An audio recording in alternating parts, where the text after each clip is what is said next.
El primer paso es conectar la antena UHF en la parte trasera de tu televisor. 2. Ahora enciende el televisor y entra en la opción Canal desde el menú. 3. Con tu control remoto, escoge que la configuración de tu antena esté en modo aire y luego inicias la búsqueda automática.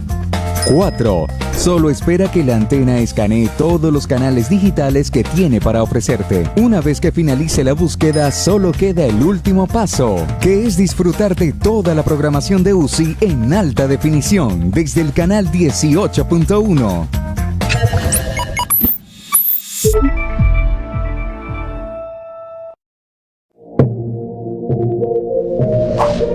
En UCI Edición Central te contamos todo lo que acontece a nivel nacional de forma veraz y transparente.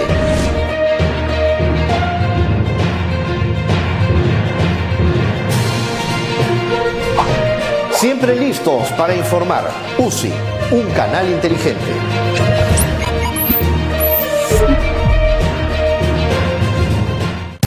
Las noticias contadas de una manera diferente.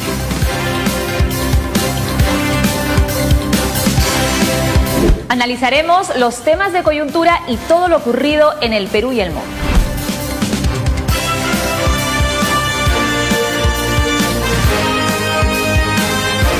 Síguenos en todas nuestras plataformas: Facebook, Twitter, Instagram, YouTube y en nuestra página web.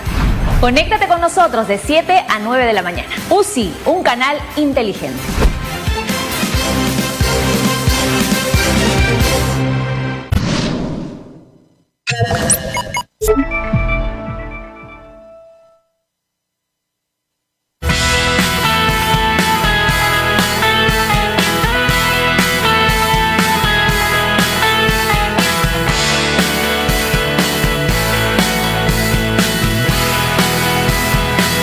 UCI, un canal inteligente.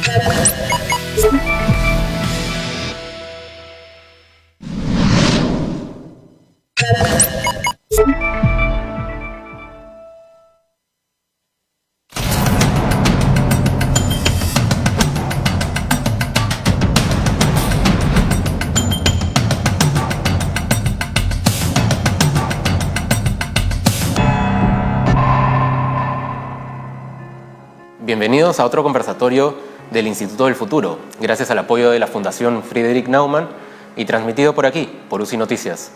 Yo soy Gabriel del Castillo, presidente del Instituto del Futuro, y los voy a acompañar la próxima hora. El día de hoy vamos a hablar sobre un tema que afecta a todas las organizaciones, y es la búsqueda del talento en tiempos de crisis. Pero antes de meternos a discutir el tema, tenemos unas palabras de bienvenida de la Fundación Friedrich Naumann a cargo de Jennifer Gómez. Muchas gracias, Gabriel. Buenas tardes a todos los presentes. Yo represento a la Fundación Friedrich Naumann para la Libertad. Nuestra fundación es una de las 6 fundaciones políticas de Alemania y se encuentra afiliada al Partido Liberal Alemán. Nosotros, la Oficina de Países Andinos, trabajamos actividades no solamente en Perú, sino en toda la región, como es en Ecuador, en Chile, en Colombia, en Bolivia y en Venezuela.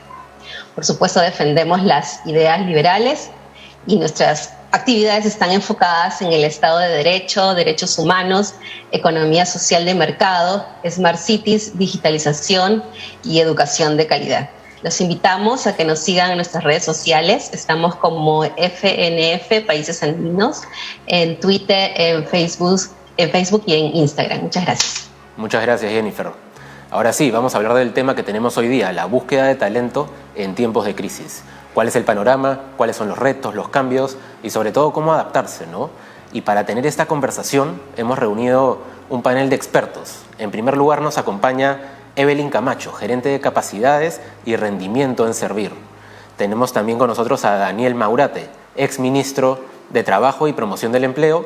Y por último a Fabiana Ibarra, es coach, licenciada en Ciencia Política y además gerente de Relaciones Institucionales en el Instituto del Futuro. Así que le doy la bienvenida a todo nuestro panel y para comenzar quiero hacerle la pregunta a Daniel Maurate acerca de cuál es el panorama actual. Vamos a hacerle la pregunta a Evelyn Camacho acerca de ¿cuál es el panorama actual? Cuando hablamos de búsqueda del talento, ¿qué es lo que está pasando? ¿Cuáles son los retos que enfrentan las organizaciones? Hola, ¿qué tal? Buenas tardes a todos, todas. Muchísimas gracias por la invitación. En verdad, respondiendo a tu pregunta, actualmente el mercado laboral no es el mismo que teníamos incluso hace menos de un par de años, ¿no? Vemos pues que la coyuntura COVID pues ha virtualizado mucho la forma de trabajo que nosotros regularmente teníamos. También el equilibrio vía laboral, vía familiar también de cierta forma pues se ve afectado o se ve involucrado debido al trabajo remoto que se viene realizando, ¿no? Vemos también que la orientación del trabajo ya no está relacionada a la presencialidad, está relacionada a los resultados que se brinden, ¿no? Entonces, este enfoque, esta nueva forma de trabajo, pues genera, por un lado, ansiedad, genera también una incertidumbre de saber ahora cómo van a considerar el trabajo que yo estoy realizando. Antes todos estábamos acostumbrados pues a ver a las personas al costado, ¿no? Y uno como trabajador también se sentía bien y decía, ay, a mi jefe me está viendo, entonces llego temprano, me voy súper tarde, ¿no? A veces los estereotipos que tenemos pues y decimos, ah, ya soy un buen trabajador porque hago eso y mi jefe me ve. Pero ahora, estando desde el otro lado, desde la casa, pues ya es diferente. Entonces, mi trabajo va a hablar por mí mismo. Es decir, los resultados, los objetivos que se vayan cumpliendo, es la forma como se va evidenciando el trabajo. Entonces, todo este esquema, todo este panorama, la coyuntura actual que vivimos, genera un escenario diferente de trabajo, de escenario laboral y también de expectativas de los propios trabajadores, ¿no? Entonces vemos aquí que ahora ya no podemos hablar de que el empleo es lo vital, tenemos que verlo de otra manera, el ser empleable es lo importante. ¿Y cómo somos empleables? Somos empleables primero desarrollando nosotros mismos como profesionales, como personas, como trabajadores, nuestros conocimientos, nuestras habilidades y nuestras actitudes para brindar lo mejor de nosotros mismos en el trabajo. Y por otro lado, también las empresas, las organizaciones tienen que ver que desarrollando las competencias personales, las competencias profesionales, técnicas y las habilidades de sus trabajadores hacen que esas competencias también generen mejores resultados para las empresas o para las organizaciones en sí. Entonces, el mundo laboral ha cambiado, la forma de ver el trabajo ha cambiado y la forma de hacer el trabajo también ha cambiado. Entonces, el ser empleables no busca que ahora busquemos una jubilación en la primera empresa que estemos y quedarnos años ahí. Lo que busca es que donde estemos, si nos adaptamos culturalmente también, obviamente, y si nos sentimos bien en un lugar de trabajo, podemos dar lo mejor de nosotros. Pero si por algún motivo ya no laboramos ahí y vamos a otro lado, también seamos totalmente laborables, por decir de alguna manera, y orientados a brindar el mejor resultado, ¿no? Para empezar. De acuerdo. Entonces, Evelyn, tú dirías, un poco escuchándote, te hago la pregunta, ¿no? ¿Estamos frente a un cambio de paradigma? Estamos frente a un cambio cultural, a un cambio de paradigma y un cambio de la forma como se hace el trabajo, ¿no?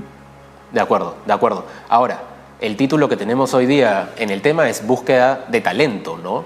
En tiempos de crisis. Entonces creo que tenemos que empezar entendiendo un poco de qué estamos hablando cuando hablamos de atraer talento, ¿no?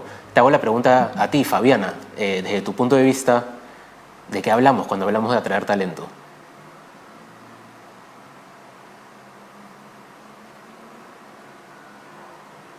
Fabiana, ¿estás por ahí? Perdón. Primero quiero contar que tengo experiencia en 2 países, aquí y en Argentina. Entonces a mí me gustaría hablar específicamente de lo que aquí se observa en lo que es el talento, ¿no? Claro. Y la problemática en los mandos medios del talento. Es decir, toda persona tiene los talentos que se buscan, quizás no las habilidades técnicas del puesto, pero las habilidades blandas o transversales de las que se habla actualmente, que son las que hay, con las que hay que ayornarse, digamos, que son el pensamiento crítico, resiliencia, proactividad, bueno, todas las demás. Las tenemos todos los seres humanos, ¿sí? Solo que lo que se nota acá, como por ahí en otro tipo de población, como puede ser cierta población de ciertos países latinoamericanos, es que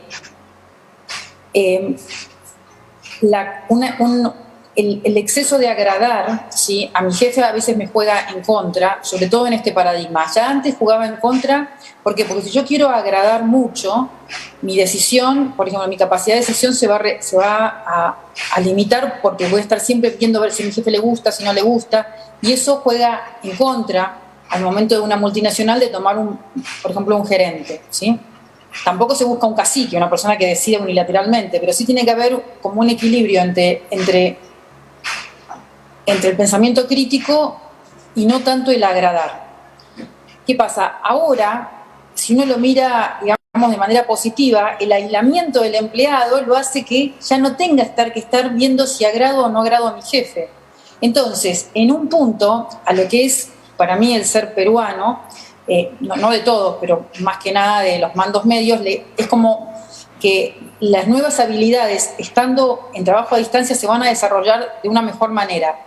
Porque esta necesidad de agradar, que a veces pasa, o una docilidad un poco marcada, se va a disminuir. Ya en las nuevas generaciones se nota que disminuyó esto, ¿no? Cuando hablamos de gente de 20 a 30 años, este exceso de docilidad ya disminuyó. En la gente de más de 30 se juega algo de esto que no sé si... O sea, que realmente ha jugado en contra el momento de la selección en puestos de gerenciamiento o de jefatura, ¿sí?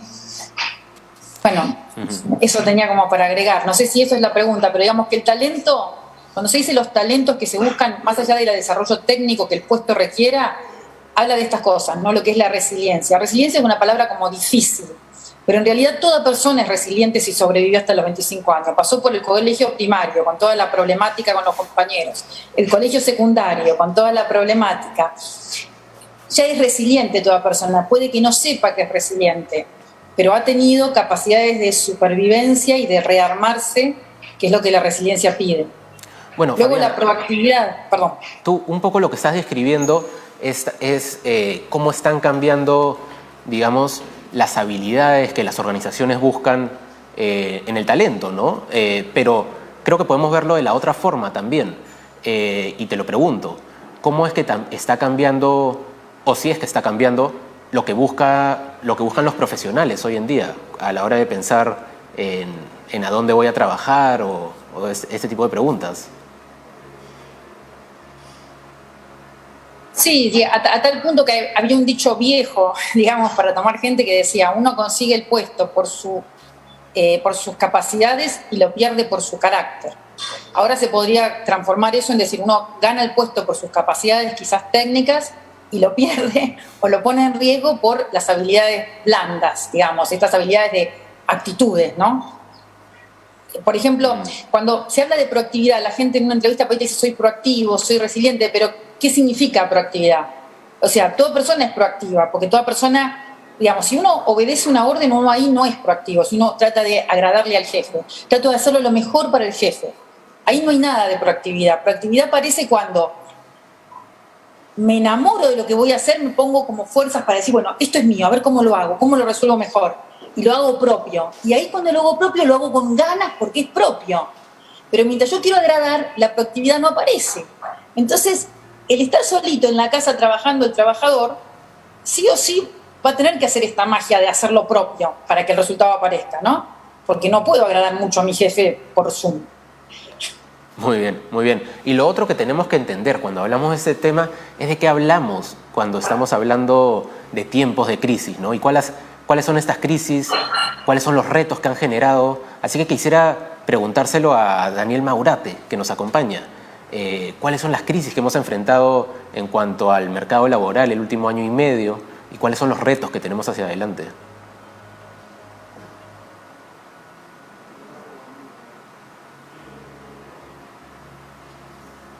Ya, está bien.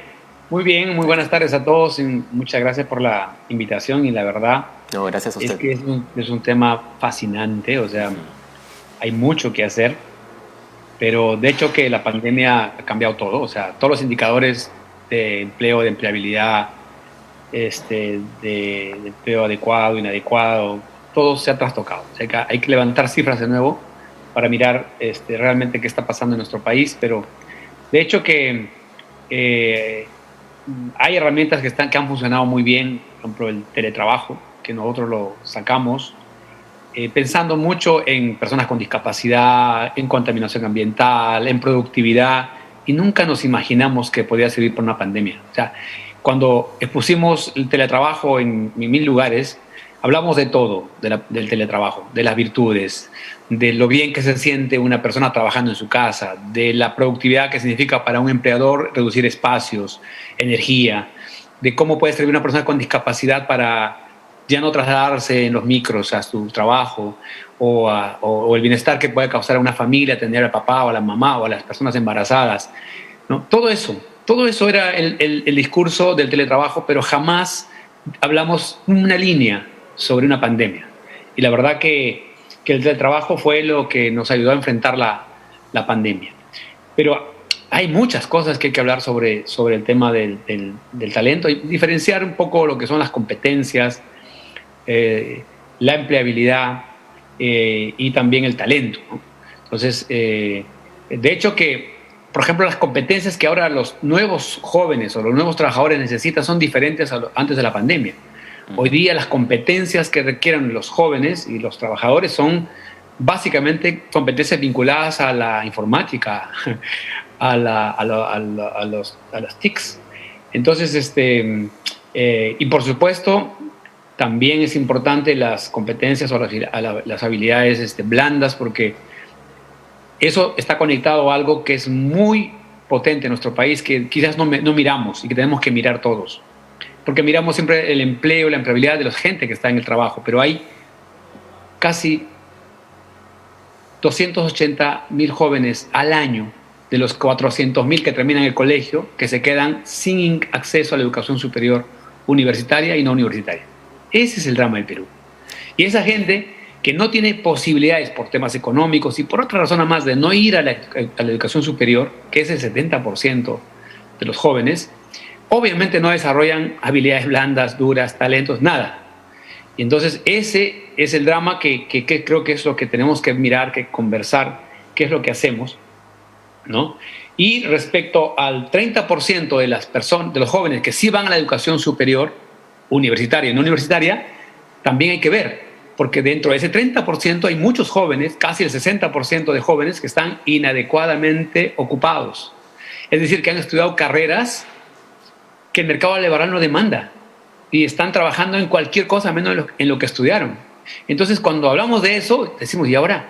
El talento, que es en realidad la capacidad de aprender rápido, de acumular habilidades, competencias duras o blandas rápidamente, entonces se hace más complicado todavía cuando el joven está ocupado, cuando no ha accedido a la educación superior. Pasaría todas las horas hablando, pero creo que tengo que cortar para hacer un poco de conversación y de intercambio con el panel, ¿no? Claro, pero entonces te hago la repregunta, ¿no? Porque tú has hablado mucho de los jóvenes. ¿Quiénes son los más afectados por todas estas crisis y disrupciones que hemos experimentado recientemente? ¿Son los jóvenes? Bueno, yo creo que los jóvenes que tienen acceso a la educación superior, de alguna manera tienen más posibilidades porque ahora son más digitales de acceder a algún empleo que los adultos. Por ejemplo, a los de mi generación nos ha costado mucho más y nos cuesta. Ahora, yo soy profesor y a mí me cuesta mucho, por ejemplo, llevar las clases por internet, calificar y todo lo demás. Yo creo que a nuestra generación nos va a costar mucho más entender y utilizar estas habilidades duras respecto a las tecnologías de la comunicación y la informática. Yo creo que los jóvenes ahí van a tener una ventaja, pero los jóvenes, obviamente los jóvenes que tienen acceso a la educación superior. Pero por eso yo decía, y no quisiera dejar de lado nunca a los jóvenes, que es 30% o 280.000 jóvenes al año que terminan el colegio y no acceden a la educación superior. No, eso es lo que por supuesto que no, por supuesto que no. Bueno, Fabiana, yo entiendo que tú también, como parte de tu trabajo, trabajas con jóvenes, ¿no? ¿Qué has observado tú en ese sentido? Claro, lo que también habría que ver es lo que pasa con la tendencia de la época. Actualmente, digamos, Google ha hecho, digamos, alianzas con más de 100 empresas de primera línea del orden de Deloitte, Bayer y empresas, estamos hablando de multinacionales importantísimas, para poner en las búsquedas de LinkedIn empleos sin titulación. Es decir, en la búsqueda ha sacado 6 cursos que valen $250 el curso entero en 6 meses para empleos que no necesitan un título universitario, ¿sí? Sino solo estos cursos. Y tenés para gente que es técnico, para gente que es ordenada, para gente que es más bien creativa y caótica. Por eso, digamos, quizás es verdad esto, que no todas las personas van a poder pasar por la universidad y tampoco todo el mundo tiene el temperamento, ¿sí? Pero digamos que empezar a ver esta posibilidad de capacitarse en oficios que realmente se necesitan, que tienen que ver con el mundo virtual, es una posibilidad para muchos jóvenes que tienen la suerte de estar, digamos, de ser hábiles en estas herramientas. Muy bien, muy bien. Y con eso un poco le estamos dando una mirada a cuáles son los cambios que hemos estado experimentando durante el último año y medio en particular, pero lo que quisiera es un poco profundizar acerca de cuáles son los retos, ¿no? En particular, Evelyn, te preguntaría cuáles son los retos que están enfrentando en cuanto a búsqueda de talento en el sector público, ¿no? Que es un gran empleador. Bueno, en la actualidad uno de los retos en sí mismo es la contratación por las limitaciones que tenemos para contratar CAS, para la contratación de locadores, que bueno, por norma el Congreso anterior pues las sacó. Sin embargo, un reto importante también que tenemos nosotros constantemente en el sector público es el desarrollo de las capacidades de los propios servidores públicos que tenemos, ¿no? Y este desarrollo de capacidades, bueno, desde el ente rector que nosotros somos en Servir, desde la Gerencia de Capacidades y Rendimiento, pues lo que hacemos es tratar de transversalizar todas las materias que son importantes de acuerdo a estudios previos, ¿no? Y a reuniones con diversas entidades relacionadas a los sistemas administrativos. Tratamos de trabajar con la Escuela Nacional de Administración Pública en poder difundir y poner a disposición de los servidores públicos este tipo de capacitaciones que esté orientado a desarrollar tanto sus habilidades personales, ¿no? Las habilidades o las competencias blandas, como también las técnicas. Por un lado eso. Por otro lado, también un reto de parte de los propios servidores públicos es pues ahora tratar, como decía Daniel hace un momento, ¿no? Tratar pues de involucrarse en esta cultura del trabajo remoto, ¿no? Yo también hace algunos años tuve la oportunidad de trabajar en una entidad pública donde por primera vez implementamos el teletrabajo. Entonces, claro, ahí jamás pensamos que este tema, y para nosotros era todo un reto y empezamos con 40 personas, imagínate, ¿no? Y salimos a los medios y nos entrevistaron en un montón de sitios y decíamos, wow, 40 personas. Y ahora que pasó este tema de la pandemia, pues ver que todo el Estado, obviamente el privado también, pero hablo del Estado, el Estado tuvo que trabajar de esta manera. En verdad yo dije, wow, o sea, cuando uno quiere hacer algo funciona, ¿no? Y de hecho, pues hay mucho trabajo y un reto importante, empezando por el lado de los jefes, es que aprendan a manejar equipos de manera remota. Es totalmente diferente ser jefe de personas viéndolas todo el día sentadas ahí o a tu costado, que ser jefe de personas atrás de una cámara o atrás de un teléfono. Entonces eso ha generado muchos problemas, pero también muchas oportunidades de seguir mejorando en esta onda de modernización también que tenemos. El Estado es una organización y también se trata como tal, entonces también tiene que adaptarse a la modernización que tenemos, ¿no? Y a los cambios culturales que suceden. Y por el lado de los propios servidores también, claro, ahí el adaptarse a las TICs, como mencionaba Daniel también hace un momento, adaptarse a una forma de reporte diaria de las actividades que realiza. Pues en el Estado nosotros somos muy cuidadosos con el pago, con todo lo que se invierte. Entonces tenemos que todo el trabajo que se hace de manera diaria, reportarlo de alguna manera, ¿no? Y dejar evidencia de los resultados que estás teniendo de manera diaria. Entonces, eso también es un chip diferente, ¿no? Como en algún momento decíamos, claro, antes tú cumplías marcando con tu fotocheco, tu dedo, tu asistencia, tu ingreso y tu salida. Esa ya era la evidencia de que estabas trabajando. Ahora, pues, la evidencia de tu trabajo son tus actividades y tus resultados, ¿no? Entonces, eso es también un cambio en el chip que tenemos en el sector público.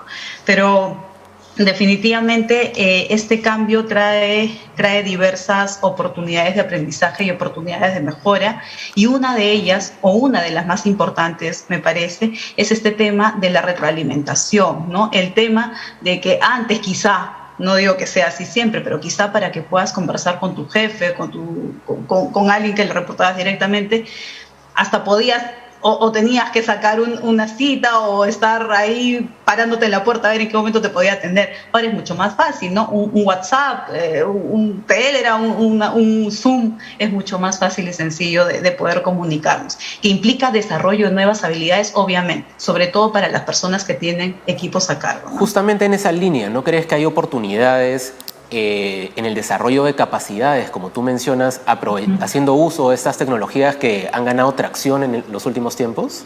Totalmente. Gracias por ponerlo en mesa, porque, por ejemplo, antes para capacitar tenías pues que alquilar un local, tenías que alquilar un montón de cosas y el número de aforo era limitado, ¿no? Entonces ahora en verdad puedes hacer una capacitación, incluso asistir a una capacitación que no sea en Lima, que no sea en tu país, que sea en cualquier parte del mundo, hasta en otro idioma porque es traducida también al español.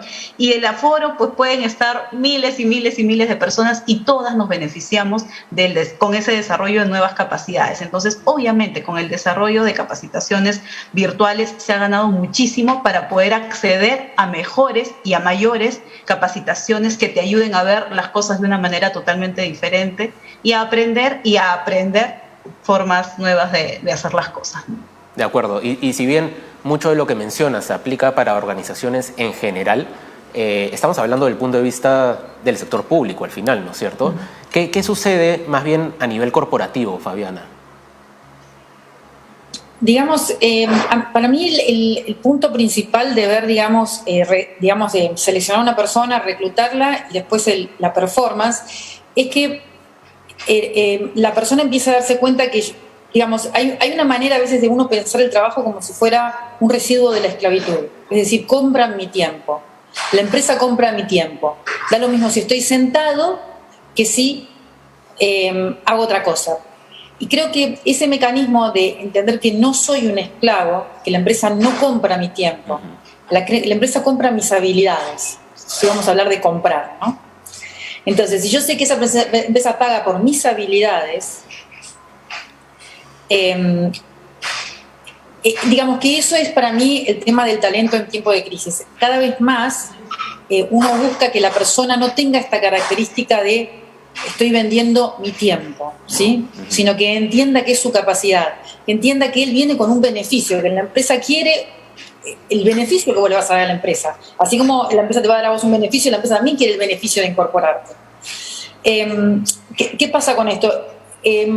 Como hay mucha literatura en Google, lo que tiene en contra, digamos, Internet es que la persona viene con un discurso, ¿sí? Que puede ser, soy proactivo, soy resiliente, flexible, tus tres mayores habilidades, flexible, adaptabilidad al cambio. Todo eso son palabras, en realidad, que las tenemos todas las personas. Pero el tema es que si yo lo digo como una letanía, no es nada. Pero si yo puedo identificar en mi propia historia personal que sobreviví a muchas situaciones, entonces soy resiliente. Que muchas veces eso que me dieron como una orden lo incorporé como algo propio y puse amor en eso, puse alegría y entonces soy proactivo. Adaptarme al cambio tuve que adaptarme, quizás protestando con capricho. Bueno, entonces tengo que trabajar mi nivel de capricho en la flexibilidad, pero flexible sos si sobreviviste hasta los 25 años. O sea, todas las habilidades blandas o transversales las tiene una persona. Puede que tenga algunos traumas que lo interrumpan o lo que sea. Si la persona no sabe que tiene estas habilidades, te las narra y después no las pone en juego en el trabajo. Pero de acuerdo a todo lo que mencionas entonces, Fabiana, ¿cómo debería cambiar la forma en que se evalúan los candidatos? Yo creo que las personas, digamos, la evaluación está, porque un evaluador de perfil no busca lo que la persona dice de sí misma, sino que hace preguntas y narra sobre situaciones personales o laborales donde se vea la habilidad, ¿sí? Eso está, hay mucho escrito y hay entrevistas programadas que van a eso.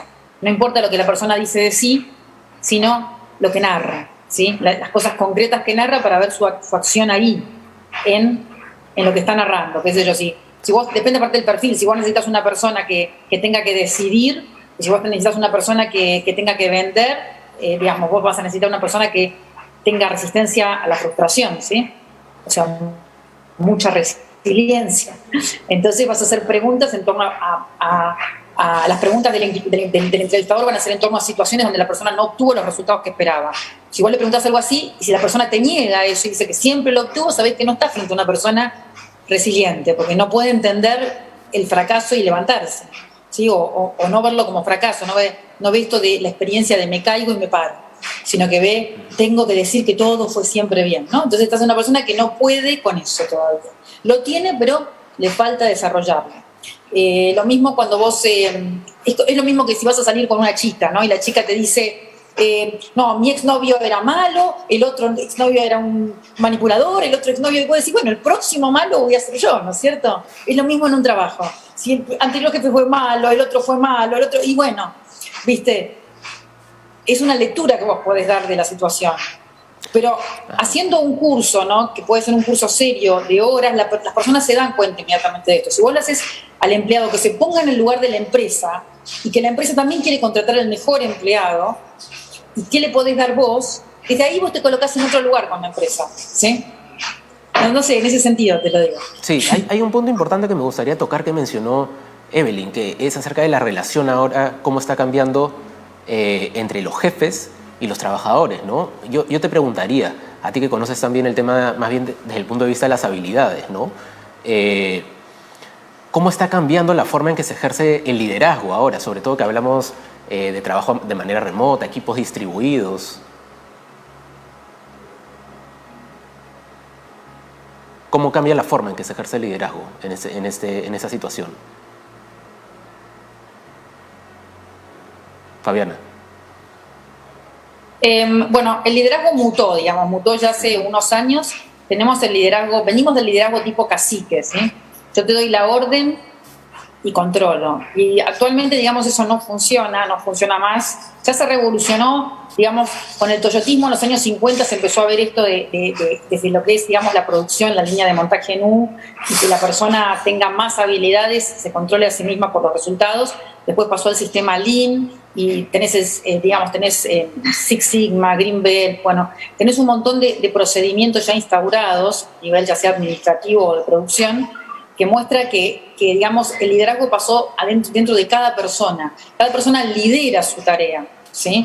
Y cuando uno dice que alguien es proactivo, lo que está diciendo es que no solo que tiene entusiasmo para hacer las cosas, sino que controla su tarea también.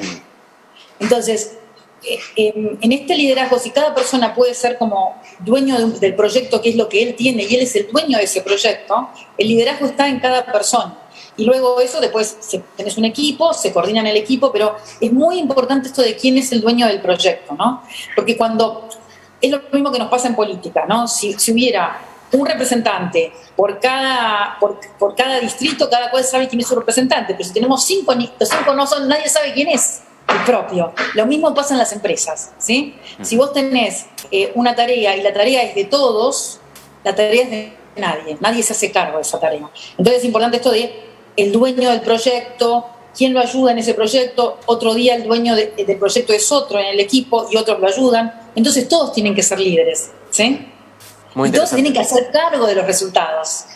De acuerdo con lo que mencionas. Hemos hablado del efecto de estas crisis en la búsqueda de talento a nivel público, a nivel corporativo, pero no podemos dejar de hablar de las MIPES, que son grandes empleadores en el Perú en particular. Así que te hago la pregunta a ti, Daniel. ¿Cómo se han visto afectadas en particular las MIPES? ¿Qué retos se enfrentan? Sí, mira, yo aprovecho esa pregunta para colocar también un tema que me parece bastante interesante, que está vinculado a lo que ha hablado Evelyn muy bien y también Fabiana, desde el punto de vista corporativo y público. En realidad es que finalmente, ¿qué es lo que queremos? ¿A qué buscamos todos? ¿Qué es lo que queremos hacer? Y lo que queremos todos en realidad es que el país mejore. Y el país va a mejorar en la medida que sea más productivo. O sea, y el país va a ser más productivo en la medida que las unidades productivas, es decir, las empresas sean más productivas, ¿no? Hay una coincidencia entre el crecimiento de la producción de un país con el crecimiento de empleo, con el crecimiento de empleabilidad y con la caída de pobreza y pobreza extrema. De manera que el gran reto es entonces cómo hacemos para que el capital humano sea más productivo. Un capital humano más productivo tiene habilidades blandas y duras. Y si tiene habilidades duras, sabe cómo hacer. Y si tiene habilidades blandas, ahí está el liderazgo.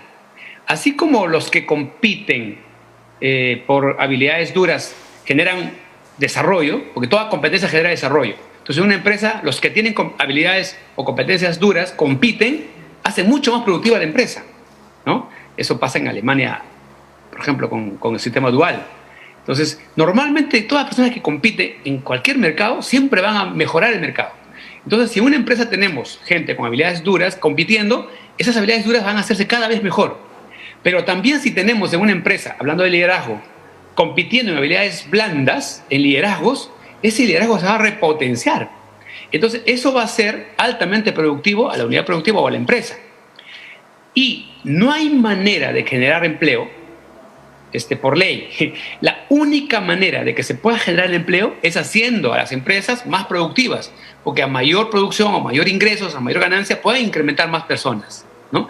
Y la única manera de hacer a las unidades productivas o a las empresas más productivas es incrementando su capital humano, haciendo productivo el capital humano. Y la única manera de hacer productivo masivamente al capital humano es articulando oferta formativa con demanda laboral, que es algo que no se hace en el Perú. Es decir, todas las empresas están requiriendo, hay casi 60-70% de empresas que están buscando capital humano, personas con determinadas competencias que no lo encuentran en el mercado porque el colegio y la universidad y el instituto no están sacando profesionales con las competencias que requiere la empresa. Y entonces hay un divorcio entre la oferta formativa, que son las universidades, institutos, colegio, con la demanda laboral, que son empresas. Pero ¿qué podemos hacer en todo caso para alinear esta oferta y esta demanda laboral? Exactamente. ¿Qué hay que hacer? Articular oferta formativa con demanda laboral, exactamente como pasa en Alemania. O sea, Alemania es un país invencible, o sea, es un país es un enorme país que va a soportar todo, porque el secreto del desarrollo alemán no es una política económica, sino su política de educación y empleo, ¿no? Y eso es lo que tenemos que hacer. Y aquí en el Perú hemos hecho un esfuerzo también enorme y tenemos, por ejemplo, esta plataforma, este observatorio que se llama Ponte en Carrera, que tiene justamente ese objetivo. Es que este Ponte en Carrera está construido en base a los trabajadores de todas las empresas que tenemos en la planilla, en el Ministerio de Trabajo. Y hemos combinado y hemos mezclado con la información que tiene el Ministerio de Educación, es decir, cuántos egresan al año, en qué carreras y todo lo demás, y en la planilla hemos estado viendo, por ejemplo, de qué universidad son los que más ingresan al mercado laboral formal, de qué universidad son los que más ganan en el mercado laboral formal, los jóvenes, ¿no? Entonces, este observatorio, por ejemplo, es una herramienta que puede iluminar el mercado laboral formal, y también, por supuesto,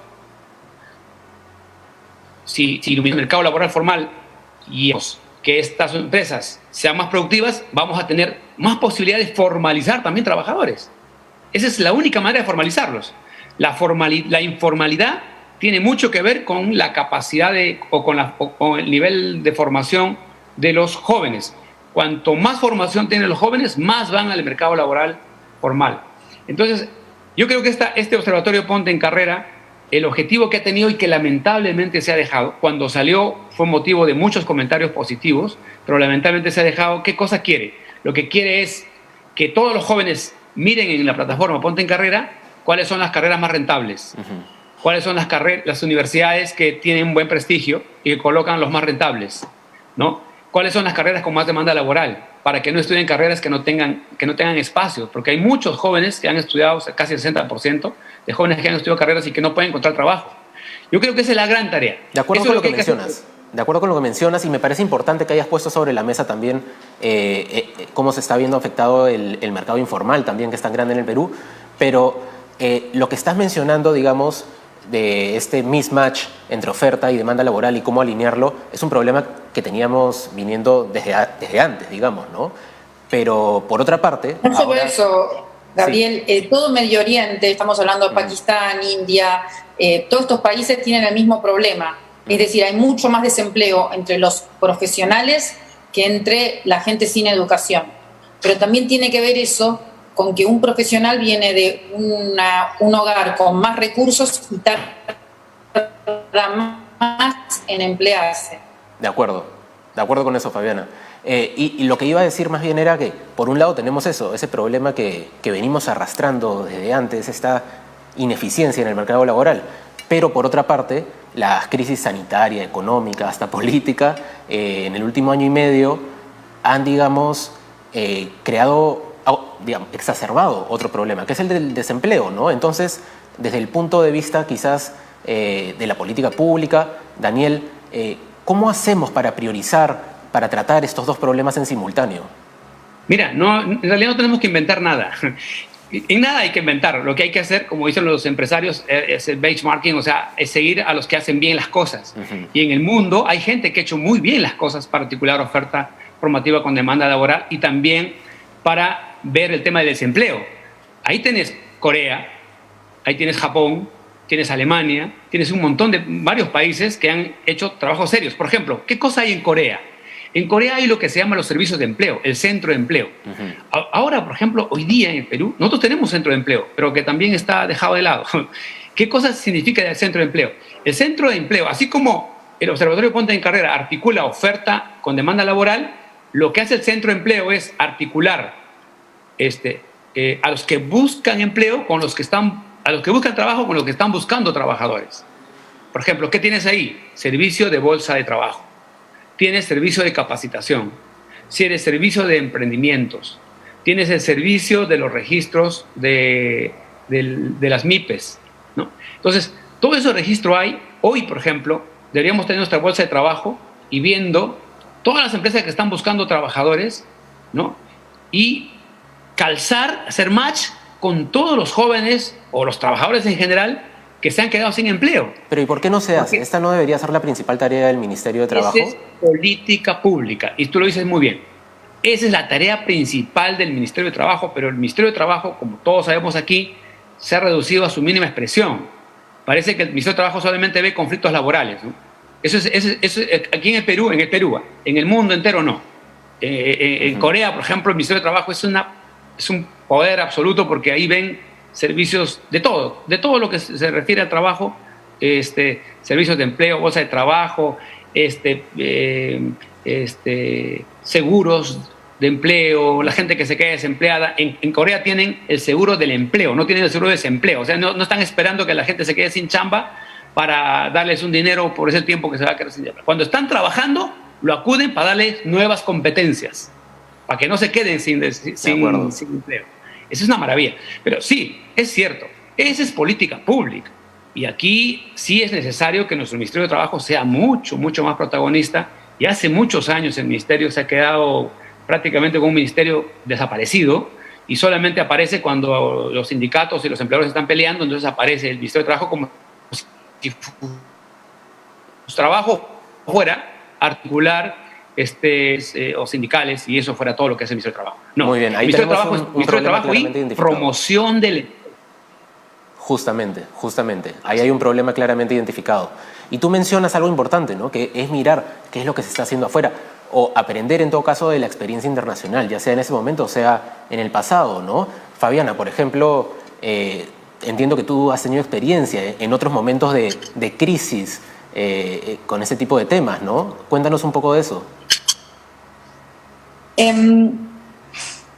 Mira, yo de lo que quería hablar era un poco de lo que hablaba acá el compañero primero, que es de política pública, pero también es de las universidades. Es decir, la persona que esté en la dirección de carrera tendría que estar haciendo permanentemente contacto con las empresas para las pasantías. Y al hacer esos contactos con las empresas importantes para las pasantías de sus alumnos, que tendría que ser la universidad, digamos, tendría que haber un departamento muy fuerte en esto, se empiezan a hacer los convenios privados entre empresa y universidad. ¿Sí? No es de política pública, pero también es de proactividad en las universidades. ¿Y qué hay acerca de la proactividad, por ejemplo, en las empresas?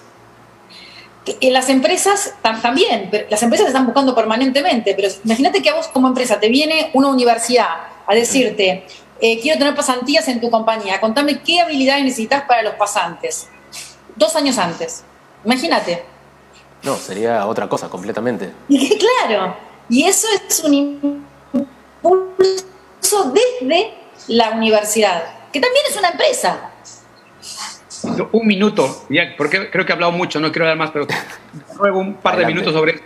Mire, Alemania, sistema dual. ¿Qué significa? O sea, es una convivencia entre los empresarios y la universidad. O sea, y no, eso ya ni siquiera es obligación de una ley, es una tradición, ¿no? Entonces, todos los estudiantes ya en determinado momento de su educación ya están yendo a las empresas, y las empresas están abiertas para involucrarse con la última etapa de la formación del estudiante, y están peleándose por los estudiantes. Cada empresa en Alemania está peleando por los estudiantes. Algunos pelean por los primeros, otros pelean por los segundos, por los terceros, porque son, según lo que necesita la empresa, van buscando el perfil de estudiantes que los involucran en sus empresas, y es en la empresa donde terminan su formación profesional. Por eso que yo tuve la oportunidad de estar con el viceministro de Alemania, y me dijo: Daniel, el secreto del desarrollo económico de Alemania no es una política económica, es nuestra relación entre el empleo y el trabajo, entre la universidad, el instituto, la educación y la demanda laboral o la empresa. Y eso es lo que falta en el Perú. Aquí hay un pero no falta, o sea, es el terreno virgen, que somos países muy, muy jóvenes en Latinoamérica, entonces tenemos mucho para hacer, y esto es como algo muy bueno para hacer. Es un departamento que tiene que estar con gente muy proactiva en la dirección de alumnos de las carreras, ¿no? Y hacer los convenios con las universidades para formar los pasantes que justo las empresas quieren.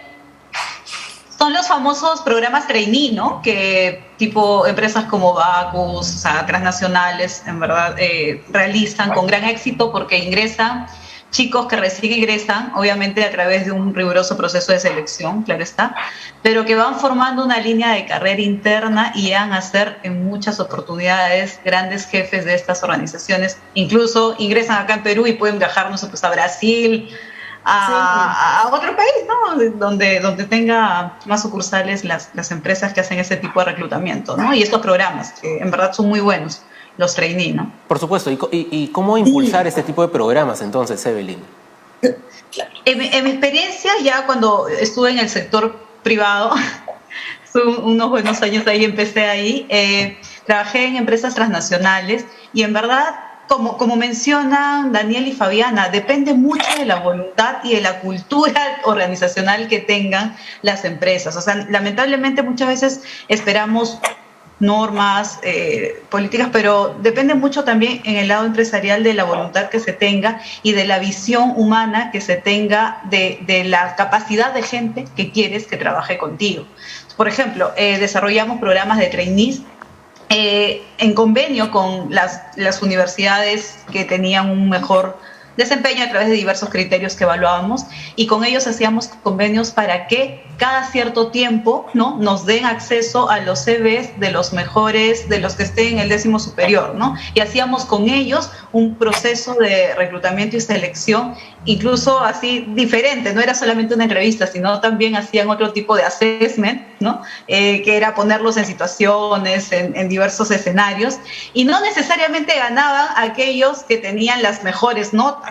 Obviamente todos los que tenían las mejores notas pasaban por este proceso, por este assessment, pero ganaban aquellos que tenían las cualidades con las cuales se identificaban con la empresa y con los cuales nosotros nos identificábamos con ellos. Entonces era una simbiosis bien interesante, bien bonita, y la mayoría de profesionales que ingresaban a estas empresas, mira, después de 5 años ya no estaban ni siquiera en Perú, ¿no? Eran chicos que tenían así una revolución de 1000 por hora, y en verdad tenían una línea de crecimiento bastante rápida. Era una cuna de talentos, como lo llamábamos, ¿no? Y en el sector público también, en una institución, hice algo similar, y en verdad también dio muy buenos resultados. Entonces, como digo, no necesariamente para eso en específico, ¿no?, se necesitaría algún tipo de normativa. Falta un impulso, como dice Daniel, falta que alguien le meta el ojo y sale, ¿no? Sí, y no necesariamente tiene que ser desde lo público. Así es. Porque el tejido institucional es desde abajo hacia arriba, no es desde arriba, desde el padre hacia todos los demás, ¿no? Es desde abajo, es desde las instituciones. Eso es parte de nuestra cultura. Si las empresas en el Perú, por ejemplo, fueran al sistema dual y fueran proactivas, como dice Fabiana, estaríamos muy bien. Estaríamos en un país de las maravillas. Pero lamentablemente las empresas no son proactivas, están esperando a los trabajadores. Pero sí hay una cosa interesante que se puede hacer. En el Ministerio de Trabajo hay 10 millones de soles para capacitación a jóvenes, que se llama el programa Jóvenes Productivos. ¿Qué hicimos nosotros con Bimbo y Nestlé? Un plan piloto que hubiese sido bueno seguirla. Por ejemplo, Bimbo puso el trabajo para los jóvenes, o sea, el centro de trabajo para los jóvenes, a condición de que Senati los prepare. Y como nosotros teníamos la plata, nosotros pagamos la capacitación. Miren eso. O sea, trabajo formal, alta tasa de inserción, Senati capacitaba, pero no solo, con los profesores de Bimbo. O sea, Bimbo y Senati se pusieron de acuerdo para capacitar a los jóvenes. Los jóvenes tenían que ser pobres, porque dinero público no se gasta, solamente se gasta en pobres. Entonces hemos tenido, en este sistema dual, en estos pilotos de sistema dual, hemos tenido alta inserción, jóvenes con empleo formal en planilla, una empresa que se beneficia de la capacitación de Senati, redondo, ganancia para todos. Eso debería continuar. Yo creo que eso sería una idea, ojalá que estén viendo a alguien del gobierno, del Ministerio de Trabajo, y que lo escuchen, porque sí ha sido fantástico. Muy bueno. Suiza se comprometió y Nestlé se comprometió con el siguiente piloto y ahí lamentablemente terminamos el periodo. Pero esa es una idea, eso es algo que se puede hacer, Es genial. Ojalá. Y los tres están mencionando buenas ideas de cosas que se pueden hacer para impulsar el empleo, para hacer más eficiente, más efectiva esa búsqueda de talento, ese match entre la oferta y la demanda. Y claro, no lo veamos de abajo hacia arriba, veámoslo de repente más como una cadena, ¿no? Desde la política pública, la oferta laboral que se forma en el sistema educativo, o a veces no, la demanda del mercado y los procesos de búsqueda de atracción de talento, ¿no? Pero ¿cómo hacemos para masificar todas esas buenas ideas? Porque los tres están mencionando cosas muy interesantes, pero ¿cómo lo llevamos a una escala diferente, que realmente ayude a resolver la situación que tenemos en el país? Mira, para terminar, yo no quiero parar. Todos los países que han sido pobres y se han vuelto ricos, política pública. Política pública. Y fuera cortoplacismo y pensar en mediano y largo plazo. Esa es la estrategia. Eso es lo que hay que hacer. Porque como el sector privado Yo he hablado con los empresarios para que se metan al sistema dual y tienen miedo, dudas, no funciona y algo así. Entonces, yo creo que aquí en el Perú lo que tenemos que hacer, políticas públicas y pensar en mediano y largo plazo, olvidarnos del corto plazo y que se continúe de gobierno a gobierno, las políticas públicas. De acuerdo con esa mirada de largo plazo. Más que olvidarnos del corto plazo, te diría que es alinear los objetivos del corto plazo con los del largo plazo. Totalmente de acuerdo. Perfecto. Exactamente. Y bueno, ¿tú cómo lo ves, Evelyn? ¿Estás de acuerdo con que la solución empieza por la política pública o qué es lo que deberíamos hacer? Tú que tienes experiencia tanto del sector público como el privado. Gracias. Bueno, totalmente de acuerdo con lo expresado anteriormente y de hecho las políticas públicas ayudan mucho para poder empujar de alguna manera a que todo pueda fluir y a que pueda calentar motor las ideas que se tienen, pero también es importante la voluntad particular y personal de las personas que forman parte de las organizaciones, tanto privadas como públicas, hablemos en general, ¿no? Uh-huh. La voluntad implica mucho, y diría yo más del 50%, si queremos dividirlo en dos, ¿no? Podemos tener una política que alguien no la quiere hacer y no la cumple, ¿no? Entonces, la política debería existir, debería estar, pero también deberíamos empujar mucho en poder fomentar, promover, difundir, dar a conocer cuál sería el beneficio de implementar esto, qué ganarían las personas, qué ganarían los jefes, por decirlo de alguna manera, los funcionarios, qué ganaría el país, ¿no? Si hacemos este tipo de actividades. Y creo que con una difusión adecuada y bien comunicada podríamos tener éxito con estas ideas que se están comentando y con muchas más que podrían existir, ¿no? No, es clave comunicar el impacto de de estas buenas ideas, ¿no es cierto? Ya nos estamos acercando al final del programa, pero me gustaría preguntarte, Fabiana, en unos 30 segundos, ¿nos puedes dar alguna idea final a modo de conclusión?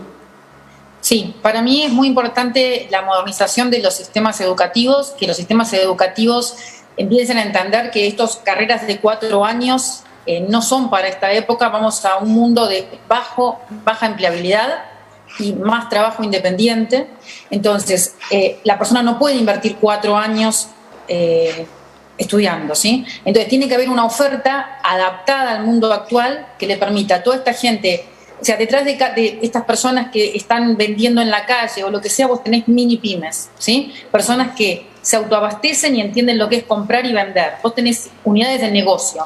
Estas personas, cuando quieren crecer, van a necesitar herramientas. Vos necesitas eso, una oferta educativa acorde a la época. Cursos de 6 meses que los capaciten para lo que se necesita en esta época. Eso de acuerdo. Parece. Muchas gracias. Muchas gracias a todos nuestros panelistas. Ahí lo tienen. Una mirada bastante completa a todo el sistema en torno a la búsqueda de talento en tiempos de crisis y muchas ideas para impulsar el empleo en ese sentido y hacer más eficiente esta búsqueda de talento. Muchas gracias a los panelistas y a los que nos han acompañado hoy día. Este fue otro conversatorio del Instituto del Futuro. Hasta la próxima.